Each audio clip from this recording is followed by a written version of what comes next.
Selamat sore anggota.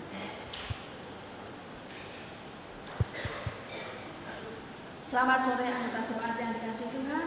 Selamat datang dan selamat berbakti di GKI Peterongan. Sebelum memulai kebaktian ada beberapa hal yang perlu diperhatikan. Hari ini kebaktian dilayani oleh Pendeta Immanuel Kristo dari GKI Gunung Sahari Jakarta. Anggota jemaat diundang untuk menghadiri acara doa dan pujian pada hari Kamis 27 Oktober 2016 pukul 18.30 di ruang doa lantai 3, pemimpin Bapak Panji Anuraga. Marilah kita mulai kebaktian pada sore hari ini dengan bangkit berdiri.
Pertolongan kita adalah di dalam nama Tuhan yang menjadikan langit dan bumi.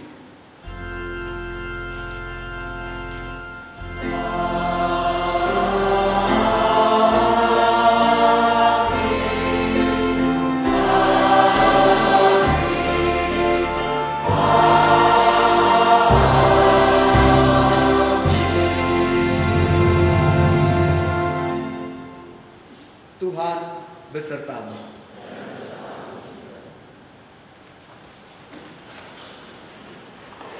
Selamat sore saudara. Saya menyampaikan salam dari jemaat GKI Gunung Sahari tempat saya melayani. Biarlah lewat kesempatan seperti ini kita boleh semakin merasakan kedekatan dan kebersamaan di antara kita. Firman Tuhan dalam Roma pasal 13 ayat 1 yang akan membuka persekutuan kita menuliskan demikian. Tiap-tiap orang harus takluk kepada pemerintah yang di atasnya. Sebab tidak ada pemerintah yang tidak berasal dari Allah. Dan pemerintah-pemerintah yang ada ditetapkan oleh Allah.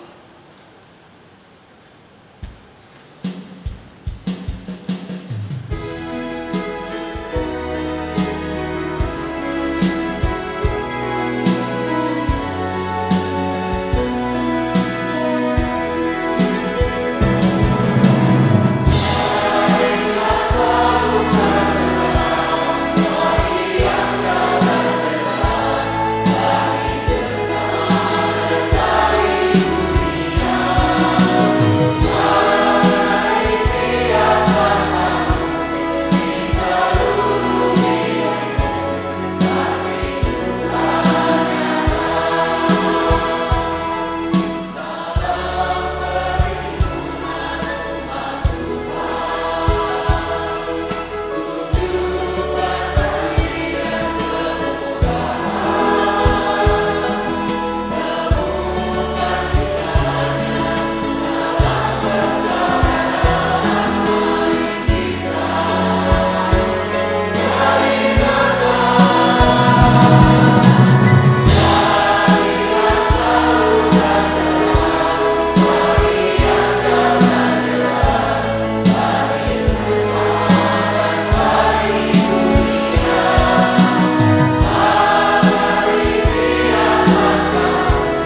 dosa dan salah kita dan mohon pengampunan dari Dia.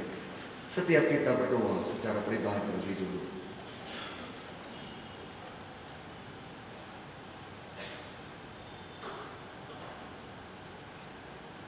Tuhan Allah Bapa yang bertata di dalam kerajaan surga, Tuhan pemberi semua karunia yang baik. Engkau memberikan kepada kami kesempatan lewat beragam pengalaman yang Tuhan hadirkan dalam hidup kami. Ampuni kami ketika kami gagal memaknai setiap pengalaman yang Tuhan percayakan. Kami cenderung mengeluh dan bahkan marah kepada Tuhan untuk pengalaman yang tidak kami inginkan terjadi. Dan kami kadang lupa diri dan tidak bisa bersyukur untuk semua pengalaman hidup yang mendatangkan kesenangan bagi kami. Ampuni kami Tuhan. Ampuni kami Tuhan ketika kami juga gagal memperjumpakan banyak orang dengan Tuhan lewat hidup, kerja, karya, dan karsa yang kami tekuni. Tidak jarang kami membuat banyak orang semakin lama semakin jauh dari Tuhan. Karena hidup kami tidak menjadi berkat namun cenderung menjadi batu sandungan. Ampuni kami Tuhan. Ampuni kami Tuhan ketika kami gagal untuk mengasihi sesama kami seperti Engkau mengasihi kami. Atau seperti kami mengasihi diri kami sendiri. Tutur kata kami, sikap hidup kami, pola pikir kami tidak jarang membuat mereka terluka, sakit, dan putus asa. Ampuni kami Tuhan ketika kami juga tidak bersedia melayani Engkau lewat pelayanan kami kepada sesama. Ketika kami cenderung menginginkan untuk dilayani lebih daripada melayani. Ampuni kami Tuhan.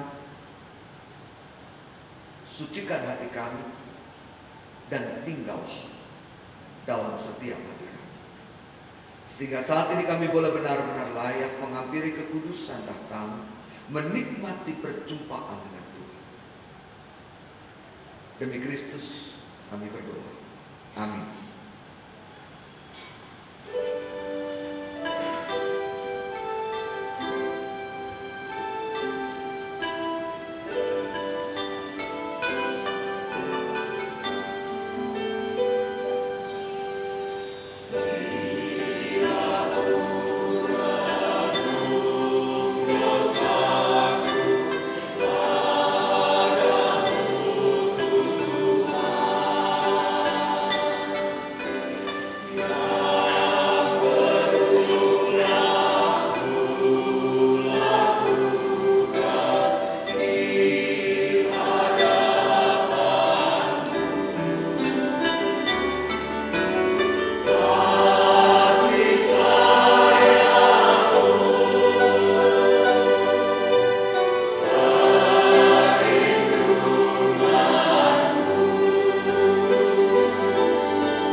Kita akan menerima berita anugerah dari Tuhan. Mazmur 37 ayat 27 sampai 29 menuliskan demikian. Jauhilah yang jahat dan lakukanlah yang baik, maka engkau akan tetap tinggal untuk selama-lamanya. Sebab Tuhan mencintai hukum, dan Dia tidak meninggalkan orang-orang yang dikasihinya. Sampai selama-lamanya mereka akan terpelihara. Tetapi anak cucu orang-orang fasik akan dilenyapkan. Orang-orang benar akan mewarisi negeri dan tinggal di sana senantiasa. Di dalam Kristus engkau telah diampuni. Damai Kristus besertamu.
Saudara, mari kita berdoa. Ada banyak orang yang rindu akan firman-Mu, namun tidak memiliki waktu dan kesempatan untuk mewujudkan kerinduannya. Ada banyak orang yang cukup memiliki waktu dan kesempatan, namun tidak memiliki kerinduan. Kami bersyukur kepada-Mu ya Tuhan. Engkau memberikan kepada kami waktu dan kesempatan yang baik tetapi hati yang rindu akan firman-Mu. Untuk itulah kami datang. Namun siapakah kami ini Bapa yang mampu menyelami kebenaran firman-Mu yang begitu dalam dan sangat luas. Oleh karenanya dengan segala kerendahan hati kami memohon ya Roh Kudus, temani kami. Berkatilah hamba-Mu yang akan membacakan Alkitab. Berkatilah ketika Mazmur kami daraskan, dan hamba-Mu yang menyampaikan perenungannya. Biarlah lewat kata dan kalimat kami boleh dipuaskan oleh firman. Berfirmanlah ya Tuhan, dan berkata-katalah, kami siap mendengarkannya dengan baik. Dalam nama Tuhan kami Yesus Kristus, firman yang hidup, kami berdoa. Amin.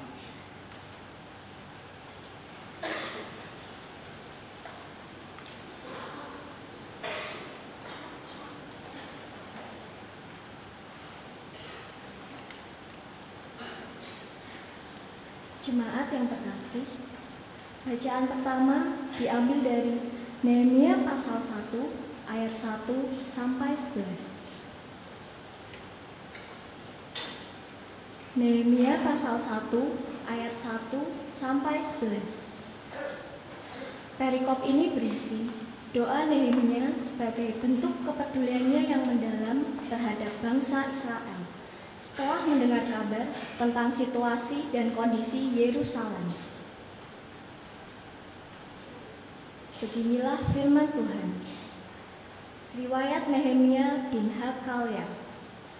Pada bulan Kislew tahun ke-20, ketika aku ada di Puri Susan, datanglah Hanani, salah seorang dari saudara-saudaraku, dengan beberapa orang dari Yehuda. Aku menanyakan mereka tentang orang-orang Yahudi yang terluput, yang terhindar dari penawanan, dan tentang Yerusalem. Kata mereka kepadaku, orang-orang yang masih tinggal di daerah sana, yang terhindar dari penawanan, ada dalam kesukaran besar dan dalam keadaan tercela. Tembok Yerusalem telah terbongkar, dan pintu-pintu gerbangnya telah terbakar. Ketika aku dengar berita ini, duduklah aku menangis dan berkabung selama beberapa hari. Aku berpuasa dan berdoa ke hadirat Allah semesta langit. Kataku, ya Tuhan, Allah semesta langit, Allah yang maha besar dan dahsyat, yang berpegang pada perjanjian dan kasih setianya terhadap orang yang kasih kepadanya dan tetap mengikuti perintah-perintahnya.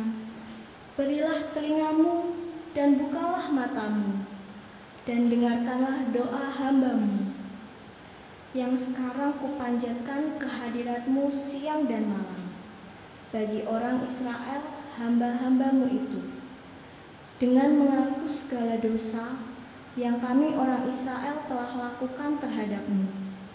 Juga aku dan kaum keluargaku telah berbuat dosa. Kami telah sangat bersalah terhadap-Mu dan tidak mengikuti perintah-perintah, ketetapan-ketetapan, dan peraturan-peraturan yang telah Kau perintahkan kepada Musa, hamba-Mu itu. Ingatlah akan firman yang Kau pesan kepada Musa, hamba-Mu itu, yakni, bila kau berubah setia, kamu akan kucerai-beraikan di antara bangsa-bangsa. Tetapi bila kamu berbalik kepadaku dan tetap mengikuti perintah-perintahku serta melakukannya, maka sekalipun orang-orang buanganmu ada di ujung langit, akan kukumpulkan mereka kembali dan kubawa ke tempat yang telah kupilih untuk membuat namaku diam di sana. Bukankah mereka ini hamba-hamba-Mu dan umat-Mu yang telah Kau bebaskan dengan kekuatan-Mu yang besar dan dengan tangan-Mu yang kuat? Ya Tuhan, berilah telinga kepada doa hamba-Mu ini dan kepada doa hamba-Mu yang rela takut akan nama-Mu, Dan biarlah hamba-Mu berhasil hari ini dan mendapat belas kasihan dari orang ini. Ketika itu, aku ini juru minuman raja. Demikianlah firman Tuhan.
Bacaan kedua diambil dari 1 Petrus pasal 2 ayat 11 sampai 17. 1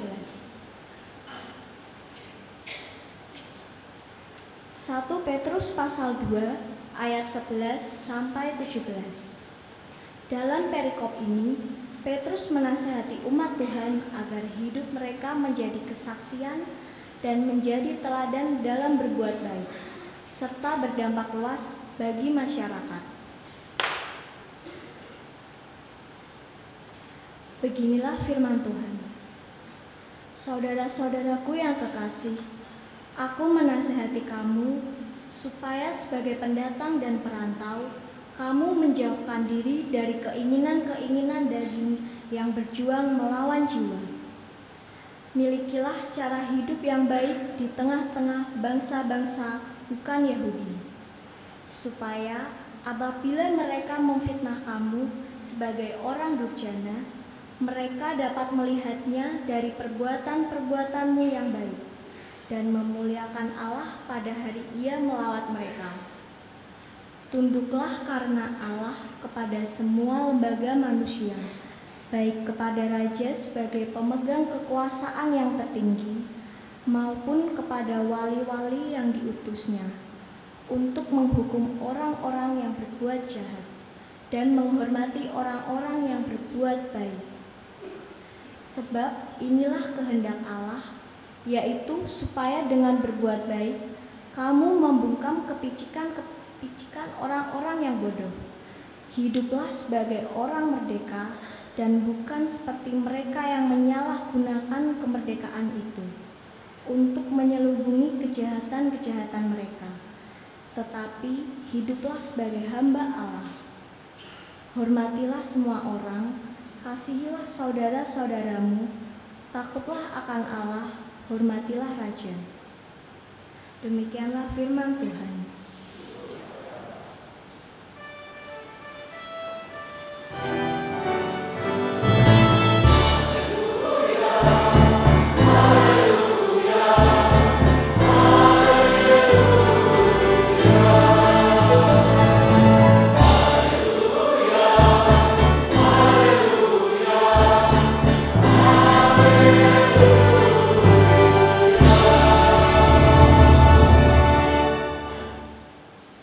Saudara-saudara, dengarkanlah Injil Tuhan kita Yesus Kristus menurut Matius pasalnya yang ke-22 ayat 15 sampai dengan ayatnya yang ke-22.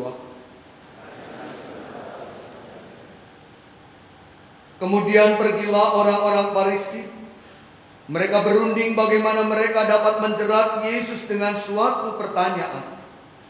Mereka menyuruh murid-murid mereka bersama-sama orang-orang Herodian bertanya kepadanya, "Guru, kami tahu Engkau adalah seorang yang jujur dan dengan jujur mengajar jalan Allah, dan Engkau tidak takut kepada siapapun juga, sebab Engkau tidak mencari muka. Katakanlah kepada kami pendapatmu. Apakah diperbolehkan membayar pajak kepada kaisar atau tidak?" Tetapi Yesus mengetahui kejahatan hati mereka itu, lalu berkata, "Mengapa kamu mencobai aku, hai orang-orang munafik? Tunjukkanlah kepadaku mata uang untuk pajak itu." Mereka membawa 1 dinar kepadanya. Maka ia bertanya kepada mereka, "Gambar dan tulisan siapakah ini?" Jawab mereka, "Gambar dan tulisan kaisar." Lalu kata Yesus kepada mereka, "Berikanlah kepada kaisar apa yang wajib kamu berikan kepada kaisar, dan kepada Allah apa yang wajib kamu berikan kepada Allah." Mendengar itu heranlah mereka dan meninggalkan Yesus, lalu pergi. Inilah Injil Tuhan kita Yesus Kristus.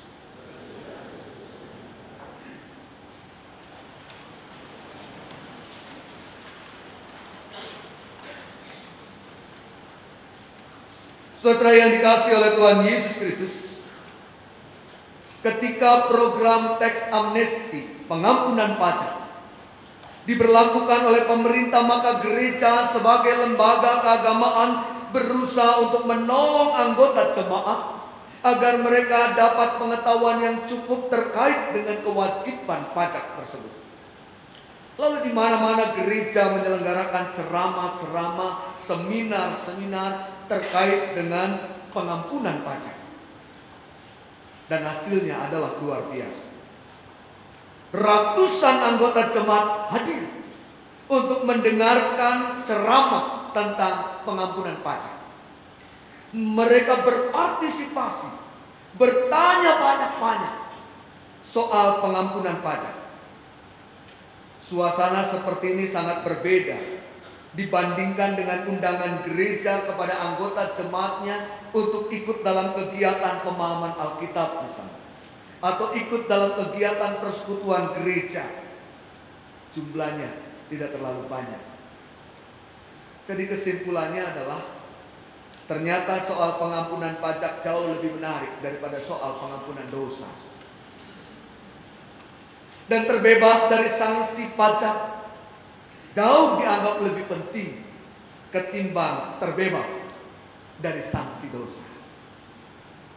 Saudara-saudaraku yang dikasihi Kristus, pada bagian dari pembacaan Injil Matius, Yesus diperhadapkan dengan sebuah pertanyaan yang diajukan oleh orang-orang Farisi. Pertanyaan jebakan yang dirancang oleh orang-orang Farisi yang waktu itu berkolaborasi dengan orang-orang Herodian. Siapa mereka? Kelompok Herodian adalah para pengikut dinasti Herodes. Ini adalah sebuah partai politik yang berorientasi pada kepentingan politik. Oleh karenanya mereka tidak pernah memiliki landasan religius. Sebetulnya sebagian besar masyarakat Yahudi juga tidak terlalu suka dengan kelompok ini. Kenapa? Karena kelompok ini dianggap sebagai kolaborator penguasa asing, yaitu Herodes Agung dan keluarganya. Namun pada kesempatan itu, dengan sengaja kelompok Herodian digandeng oleh orang-orang Farisi. Mereka adalah dua kelompok yang memiliki orientasi yang berbeda. Satu berorientasi politik dan satu lagi berorientasi keagamaan. Tetapi karena faktor kepentingan, maka mereka bisa bekerja sama demi untuk dapat menjatuhkan Yesus. Bukankah hal itu juga kerap kali kita lihat dalam kecenderungan yang terjadi di negeri ini, di mana partai-partai yang berbeda platform bisa menjadi satu demi untuk satu tujuan bersama. Pribadi-pribadi yang semula berbeda sikap bisa tampak akur dan guyup demi untuk sebuah strategi. Berbagai usaha dilakukan, berbagai isu diembuskan demi untuk dapat mencegah, demi untuk dapat menjatuhkan setiap orang. Dan setiap kelompok yang semula saling berbeda pendapat tiba-tiba jadi kompak ketika memiliki tujuan bersama. Sayangnya tujuan yang sama itu kerap kali bukanlah tujuan yang sepenuhnya baik. Satu saja tujuan orang Farisi dan kelompok Herodian terhadap Yesus, yaitu membuat Yesus terpojok, membuat Yesus tampak pantas untuk dipersalahkan. Saudara-saudaraku yang dikasihi Kristus, mereka mulai dengan satu pernyataan yang di dalamnya mereka tampak begitu memposisikan Yesus sebagai pribadi yang luar biasa. Guru, begitu kata mereka menyebut Yesus. Ini adalah sebuah sebutan terhormat, didaskalos. Kami tahu engkau adalah orang yang jujur dan jujur mengajarkan jalan Allah, dan engkau tidak takut pada siapapun juga, sebab engkau tidak mencari muka. Saudara, ada apresiasi yang mereka nyatakan, tapi apresiasi mereka bukan apresiasi yang tulus. Apresiasi mereka bukan apresiasi yang jujur. Apa yang mereka lakukan semata-mata agar dapat memposisikan Yesus pada posisi yang salah, posisi yang susah. Dengan kalimat-kalimat ini, mereka ingin membuat Yesus benar-benar ada di posisi yang salah saat Yesus menyatakan pernyataannya. Apakah diperbolehkan membayar pajak kepada kaisar? Ini adalah pertanyaan yang membuat Yesus akan ada di posisi serba salah. Kalau Yesus menjawab boleh, maka pastilah dia akan diserang habis oleh orang-orang Yahudi yang memang pada dasarnya tidak suka terhadap kaisar. Dan bisa saja dia dianggap sebagai antek kaisar di tengah-tengah masyarakat Yahudi. Tapi sebaliknya, jika Yesus menjawab tidak boleh, maka bisa saja Yesus dituduh melawan kebijakan-kebijakan pemerintah. Yesus biasa dianggap sebagai tokoh makar yang memprovokasi massa untuk menentang kaisar. Jadi, apapun jawaban Yesus, Yesus ada di posisi yang serba sulit. Jawab ya salah, jawab tidak juga salah. Demi untuk menjatuhkan Yesus, mereka melakukan beragam cara, apa saja. Saudara-saudaraku yang dikasihi Kristus, karena kepentingan-kepentingan politik, tidak jarang orang bahkan kita menghalalkan banyak cara, mengabaikan kepentingan bersama, mengabaikan kepentingan bangsa. Mereka sibuk menampilkan pencitraan diri, sekalipun untuk itu mereka menyerang orang lain. Saudara-saudaraku yang dikasihi Kristus, marilah kita menjadi pribadi-pribadi yang baik sebagai orang-orang percaya. Marilah kita menjadi warga negara yang baik, warga masyarakat yang baik, yang siap membangun bersama dengan santun. Jangan jadi kelompok-kelompok oportunis yang hanya memikirkan kepentingan-kepentingan pribadi, kepentingan golongan, kepentingan partai, kepentingan agama, kepentingan suku, denominasi, atau kelompok tertentu. Sangat mungkin di tengah-tengah negeri yang plural ini kita berbeda dalam banyak hal. Bisa jadi di tengah-tengah keragaman negeri ini kita sulit menyatu sepenuhnya karena banyak alasan. Tapi berusaha untuk bersatu dan berjuang bersama karena alasan kemanusiaan. Agamanya boleh beda, keyakinannya tidak sama, sukunya tidak serupa, tetapi kita harus berjuang bersama karena alasan kemanusiaan. Iman dan keyakinan itu selalu butuh objek untuk dipraktekkan, dan itulah kesempatan kita. Dan agama akan menjadi rahmat jika datang kepada manusia dan untuk kepentingan manusia. Agama hadir untuk semua golongan, apapun agamanya, apapun sukunya, apapun latar belakangnya, apapun denominasinya, bukan keberpihakan. Lebih dari itu adalah kejahatan. Ayat 18 menuliskan, Yesus mengetahui kejahatan hati mereka, kejahatan orang-orang Farisi, kejahatan kelompok Herodian. Mengapa engkau mencobai aku, hai orang-orang munafik? Yesus menyebut mereka jahat, tetapi juga munafik. Kelihatannya mereka serius memikirkan kepentingan rakyat banyak, karena dianggap pajak itu menindas rakyat banyak. Tetapi sebetulnya tidak lain, adalah kepentingan diri sendiri, demi untuk menjatuhkan Yesus. Bukankah hal yang demikian juga yang kerap kali terjadi di sekitar kita saat ini, di negeri ini? Menjelang pilkada, ada banyak tokoh yang tiba-tiba tampil simpatik dan empatik. Mereka belusukan kemana-mana, berkomentar tentang banyak hal, buat action dadakan, pura-pura dekat dengan rakyat. Buntut-buntutnya adalah mengejar jabatan dan kedudukan. Jahat, munafik. Yesus mengatakan, tunjukkanlah kepadaku mata uang untuk pajak itu. Gambar dan tulisan siapakah ini? Jawab mereka, gambar dan tulisan Kaisar. Lalu kata Yesus, berikanlah kepada Kaisar apa yang wajib kamu berikan kepada Kaisar, dan kepada Allah apa yang wajib kamu berikan kepada Allah. Saudara, dengan ungkapan tersebut Yesus mengajak kepada setiap orang pada waktu itu, tetapi juga kepada kita saat ini, untuk melakukan apa yang seharusnya kita lakukan, untuk mengerjakan apa yang seharusnya kita kerjakan.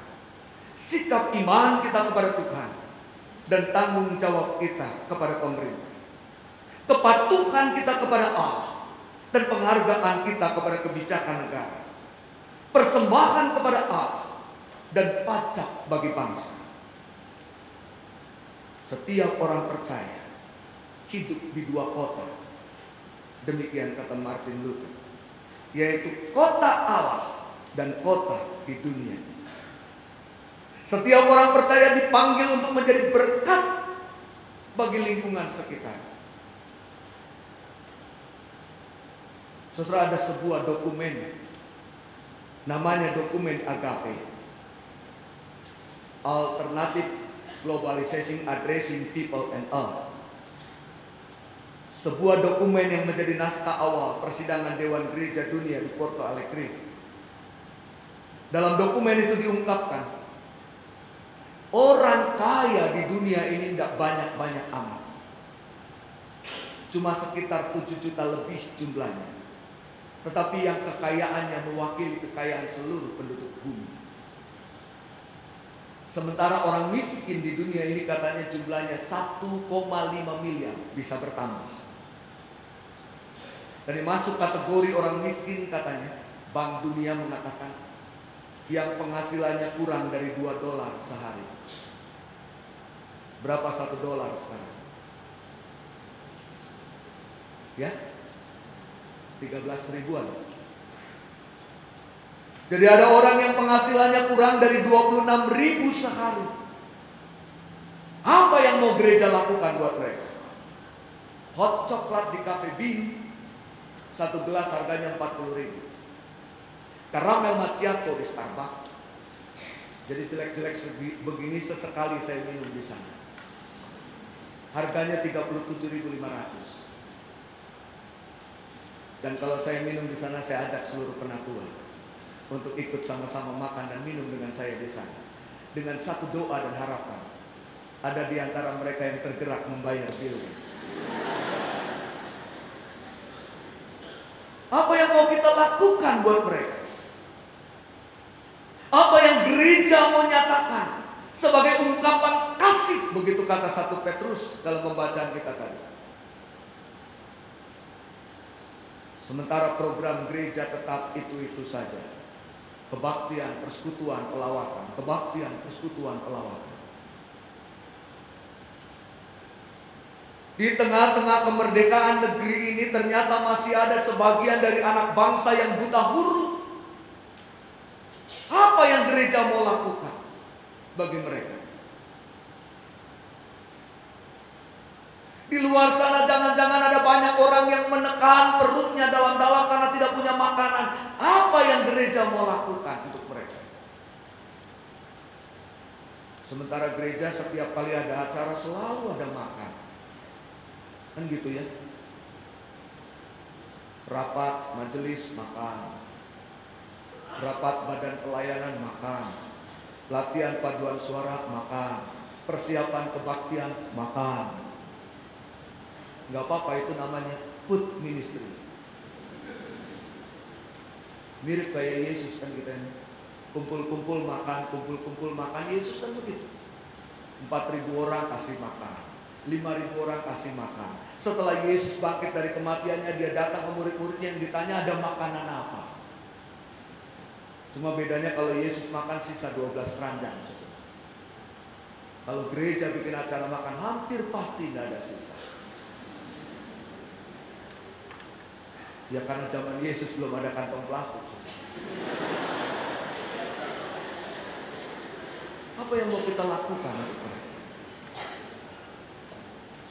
Kasih macam apa yang mau kita nyatakan bagi dunia? 1 Petrus mengajarkan kita untuk menyatakan perbuatan baik.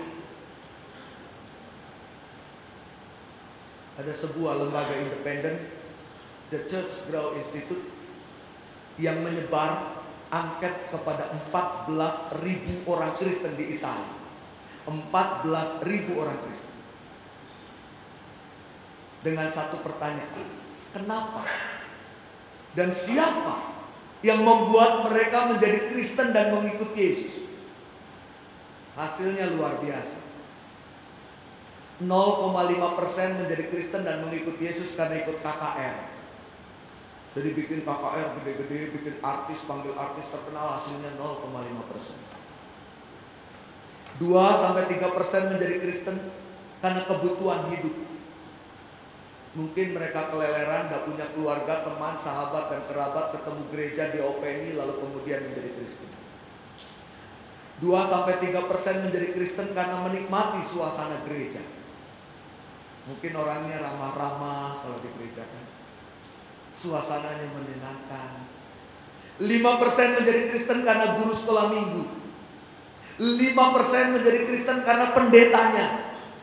Jadi guru sekolah minggu sama pendeta sama, hasilnya 5%.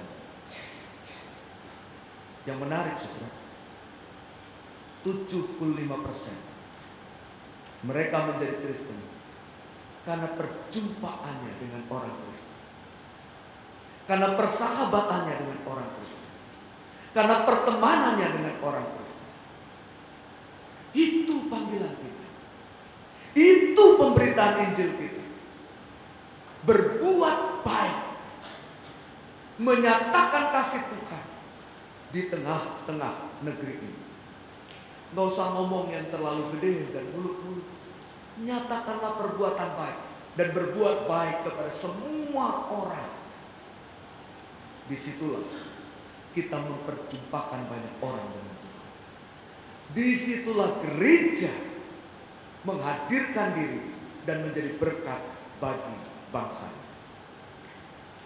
Selamat mempraktekkan perbuatan baik. Selamat mengerjakan kasih Tuhan bagi bangsa. Tuhan Yesus memberkati kita. Amin.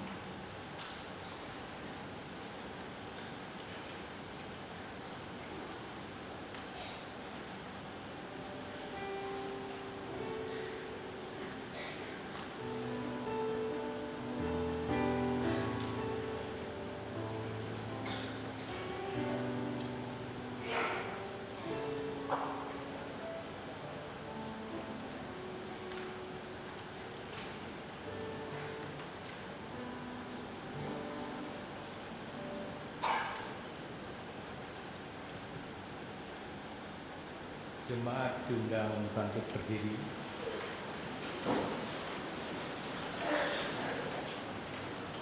Umat yang dikasihi Tuhan, marilah bersama dengan gereja di segala abad dan tempat mengakui iman kita seturut dengan pengakuan iman rasuli. Aku percaya kepada Allah, Bapa yang Maha Kuasa, Khalik langit dan bumi, dan kepada Yesus Kristus, anaknya yang tunggal Tuhan kita, yang dikandung dari Roh Kudus, lahir dari anak darah Maria, yang menderita sengsara di bawah pemerintahan Pontius Pilatus, disalibkan, mati dan dikuburkan, turun ke dalam kerajaan maut. Pada hari yang ketiga, bangkit pula dari antara orang mati, naik ke surga, duduk di sebelah kanan Allah, Bapa yang Maha Kuasa. Dan dari sana ia akan datang untuk menghakimi orang yang hidup dan yang mati. Aku percaya kepada Roh Kudus, gereja yang kudus dan am, persekutuan orang kudus, pengampunan dosa, kebangkitan orang mati, dan hidup yang kekal. Amin. Silahkan duduk.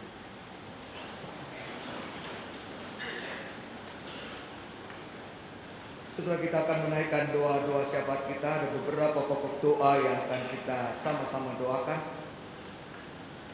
Kita akan berdoa bagi kegiatan-kegiatan yang dilakukan oleh gerejanya di tempat ini. Dalam 50 tahun penyertaan Tuhan untuk kehidupan persekutuan dan gereja Tuhan di tempat ini. Kita juga akan berdoa untuk pergumulan-pergumulan dari sebagian saudara-saudara kita. Kita akan berdoa untuk badan-badan yayasan-yayasan pelayanan yang bernaung di bawah pelayanan gereja. Kita akan berdoa dan doa ini akan diakhiri dengan bersama-sama mendaraskan doa Bapa kami. Mari kita berdoa. Ya Tuhan Allah Bapa di sorga, terima kasih untuk kasih anugerah dan rahmat Tuhan. 50 tahun Tuhan mengawal kehidupan bergereja dan berjemaat di tempat ini. 50 tahun Tuhan menghadirkan gereja-Mu di tengah-tengah masyarakat di sekitar gereja. Satu saja doa kami, biarlah gereja ini boleh menghantar banyak orang untuk merasakan, menikmati cinta Tuhan, kasih Tuhan. Oleh karena itu berkatilah program-program gereja yang dirancangkan. Kami juga bersyukur ya Tuhan untuk penyertaan Tuhan dalam waktu yang panjang ini. Kami akan bersama-sama menyatakan syukur kami lewat kebaktian syukur 50 tahun GKI Peterongan yang akan diadakan pada hari Senin 31 Oktober mendatang. Biarlah lewat semua itu kami boleh melihat rancangan Tuhan dari waktu ke waktu, tahun ke tahun terhadap kehidupan gerejamu di tempat ini. Kami berdoa ya Tuhan untuk kebaktian minggu depan 30 Oktober, di mana kami jemaat Tuhan di tempat ini akan menerima kesaksian gereja bawah tanah di Tiongkok oleh para penginjil dari Henan, China. Biarlah kesaksian mereka boleh menguatkan iman kami, boleh meneguhkan persekutuan kami, dan membuat kami boleh bersungguh-sungguh mau bersaksi bagi Tuhan. Kami berdoa ya Tuhan untuk beragam kegiatan yang dilakukan. Kegiatan donor darah yang akan diadakan Minggu 30 Oktober, biarlah semuanya juga boleh berjalan dengan baik. Dalam kemurahan-Mu kami mohon. Kami berdoa ya Tuhan untuk badan-badan pelayanan, yayasan-yayasan yang bernaung di bawah gereja. Kami berdoa untuk sekolah YSKI, Dian Wacana Arimatea, Poliklinik Bethesda. Biarlah lewat lembaga-lembaga pelayanan itu, maka banyak orang diperjumpakan dengan Tuhan lewat tindakan nyata gereja Tuhan di tempat ini. Oleh karena itu berkatilah pelayanan mereka. Kami juga berdoa ya Tuhan untuk seluruh jajaran majelis jemaat di tempat ini, para penatua, para pendeta, seluruh aktivis, pengurus badan-badan pelayanan. Berkatilah, sehingga lewat mereka maka dunia boleh diperjumpakan dengan Tuhan. Dalam kemurahan-Mu kami mohon.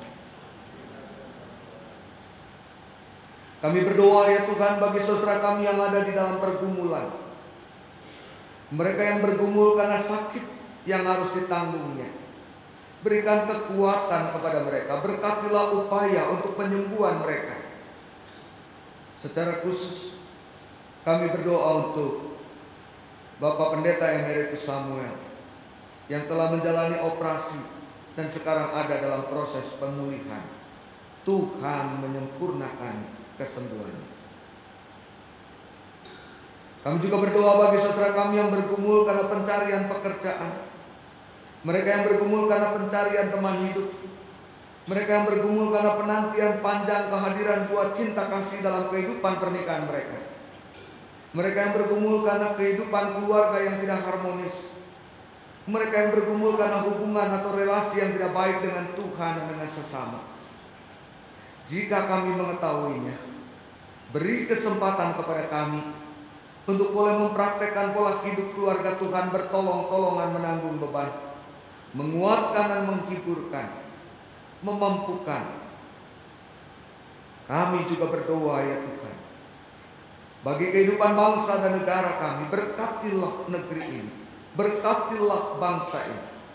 Biarlah kami boleh berkesempatan untuk menyaksikan keadilan, kebenaran, dan penghargaan hak asasi manusia diberlakukan sepenuhnya. Bapa di sorga, mampukanlah kami mengubah apa yang dapat kami ubah. Mampukanlah kami menerima apa yang tidak dapat kami ubah. Berikanlah kepada kami hikmat dan bijaksana untuk mengetahui perbedaan di antara keduanya, sehingga apapun jawaban doa yang Tuhan berikan, kami boleh bersyukur atasnya. Inilah doa kami Bapa, doa yang jauh dari sempurna. Oleh karenanya kami ingin menyempurnakan doa ini dengan mengalaskannya dalam satu nama, Tuhan kami Yesus Kristus, yang sudah mengajar kami berdoa.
Marilah kita bersyukur atas pemeliharaan Tuhan dalam hidup kita.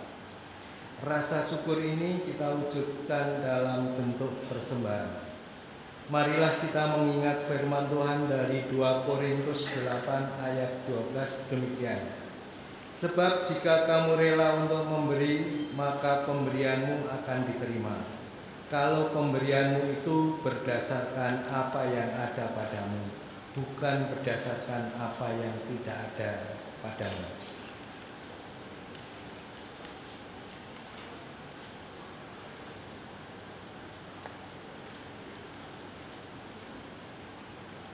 Mari kita berdoa. Allah yang bertakhta di dalam kerajaan surga, Engkau Allah yang maha kaya dan maha kuasa. Langit dan bumi dan segala isinya adalah milik-Mu. Tubuh, jiwa, dan roh kami adalah kepunyaan-Mu. Sebab itu, apakah yang dapat kami berikan kepadamu sebagai persembahan? Ya Allah, kami bersyukur dan memuji nama-Mu, sebab Engkau tidak menuntut apa-apa dari kami, manusia yang rendah dan hina ini, kecuali hidup rendah hati, bersikap adil, dan setia kepadamu.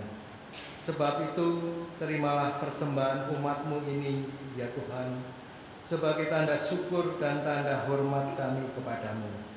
Ingatkanlah kami senantiasa, Engkau lebih menyukai pengenalan akan Allah dan kesetiaan daripada korban persembahan. Terima kasih ya Bapa, dalam nama Yesus kami telah berdoa. Amin.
He flung the rock and the giant fell dead.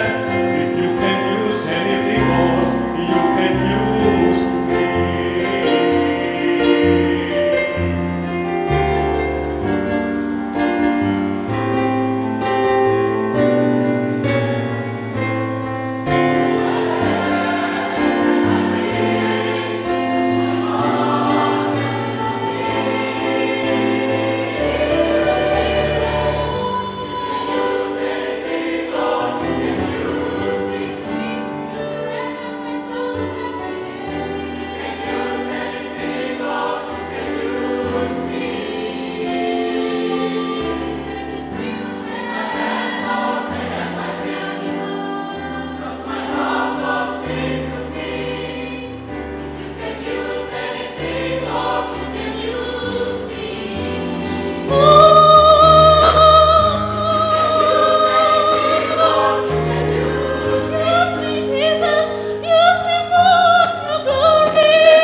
Saudaraku, gereja baru menjadi gereja ketika gereja hadir di tengah-tengah pergumulan dunia.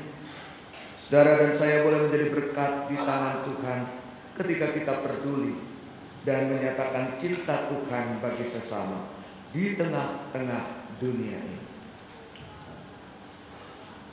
Amen.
Saudara-saudara, arahkanlah hatimu kepada Tuhan.